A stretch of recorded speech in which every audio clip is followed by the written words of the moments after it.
इस वक्त एक बड़ी अहम खबर रायपुर से मिल रही है। मंत्रिमंडल की उपसमिति की बैठक खत्म हो गई है। मंत्री अमरजीत भगत की अध्यक्षता में इस बैठक में साल 2022-23 के लिए धान खरीदी का लक्ष्य तय हो गया। 110 लाख मीट्रिक टन धान की खरीदी का लक्ष्य सरकार ने तय किया।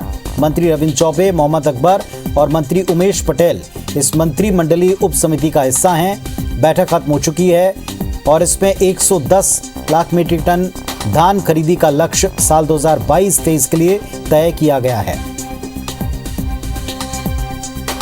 तो इस वक्त की अहम खबर रायपुर से धान खरीदी के टारगेट को लेकर बातचीत हुई है। धान खरीदी को लेकर मंत्रिमंडलीय उपसमिति की मीटिंग अब से कुछ ही देर पहले खत्म हुई, जिसमें तय हुआ 110 लाख मीट्रिक टन धान की खरीदी इस बार सरकार करने वाली है।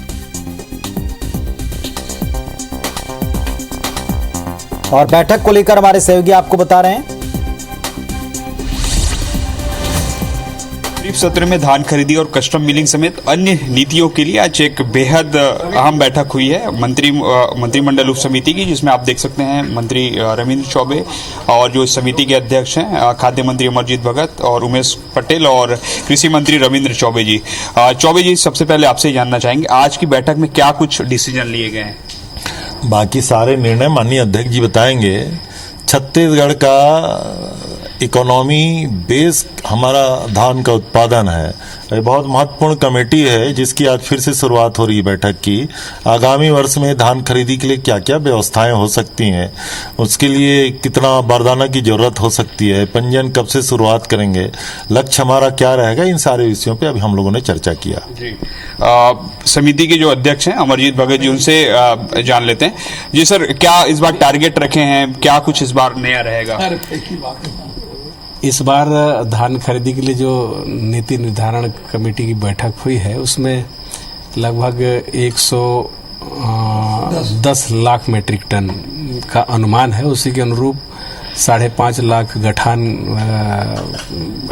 बारदाने की आवश्यकता पड़ेगी। तो ये थे हमारे साथ सभी मंत्रिमंडल उप समिति के सदस्य, जिन्होंने स्पष्ट तौर पर बताया कि टारगेट तय कर लिया गया है। अब देखने होगा कि किस तरीके से धान खरीदी होगी। और जैसे पहले ही कहा गया है मुख्यमंत्री भूपेश बघेल द्वारा भी कि किसानों के लिए सभी सुविधाएं दी जाएंगी और निश्चित रूप से एक लक्ष्य रखा गया 110 लाख मीट्रिक टन का, वो भी एक रिकॉर्ड होगा। अब देखना होगा कि आने वाले समय में इस रिकॉर्ड को कैसे राज्य सरकार पूरा कर रही। कैमरामैन समर गोस्वामी के साथ सौरभ सिंह परिहार, IBC 24 रायपुर।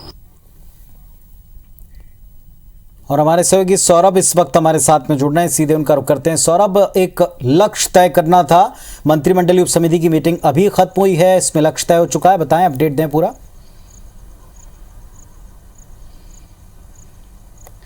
बिल्कुल, देखिए पुनीत, 2022-23 खरीफ सत्र के लिए जो है धान खरीदी होनी है। उससे पहले धान खरीदी से संबंधित क्या तैयारियां हैं, क्या बेहतर किया जा सकता है, उसको लेकर एक मंत्रिमंडल उप समिति गठित की गई है। उसमें सभी 5 मंत्री शामिल है, सभी मंत्री शामिल थे और मंत्री अमरजीत भगत की अध्यक्षता में ये बैठक हुई है। और जिस तरीके से पिछले साल जो धान खरीदी का लक्ष्य रखा गया था 105 लाख मीट्रिक टन, वो बढ़ाकर इस बार 110 लाख मीट्रिक टन धान खरीदी का लक्ष्य रखा गया है। और जैसे पिछले साल 98 लाख मीट्रिक टन धान खरीदी पूरी हुई थी, लेकिन इस बार बताया जा रहा है कि धान खरीदी ज्यादा हो सकती है, धान की पैदावार ज्यादा हो सकती है। इसलिए 110 लाख मीट्रिक टन धान खरीदी के लक्ष्य के हिसाब से क्या क्या तैयारियां हैं, कहां पर और सोसाइटी जो धान खरीदी केंद्र है वो खोले जाने, बारदाने की क्या व्यवस्था हो सकती है, क्योंकि आपको मालूम होगा कि बारदाने को लेकर पिछले 2 साल में लगातार परेशानी हो रही थी। हालांकि इस साल नहीं हुई है, लेकिन पहले से जो है इस बार कहा जा रहा है कि 5.5 लाख गठान